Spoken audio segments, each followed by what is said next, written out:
Welcome to the Tech Egg. Don't get scrambled. Enjoy the video. You start by opening the club or My Team screen. This is where roster control lives. Once there, select Squad or Manage Team to load the lineup editor.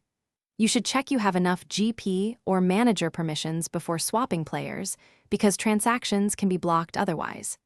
Make your first swap by tapping a player slot, then choose a replacement from your squad list. This action updates chemistry and formation stats instantly, so monitor the small ratings readout as you pick. Now adjust formation to match your incoming players. Formations change how effective positions are. Once done, assign captain and specialized roles like playmaker or target striker, because roles influence in-match behavior.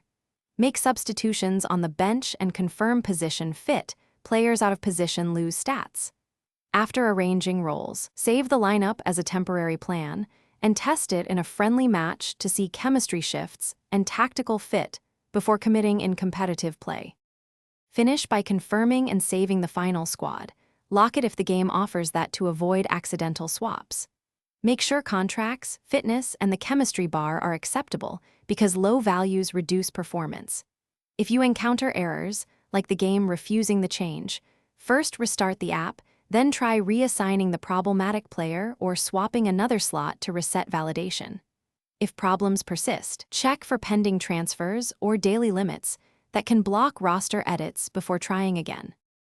Thanks for watching. Consider subscribing if I helped unscramble your problems.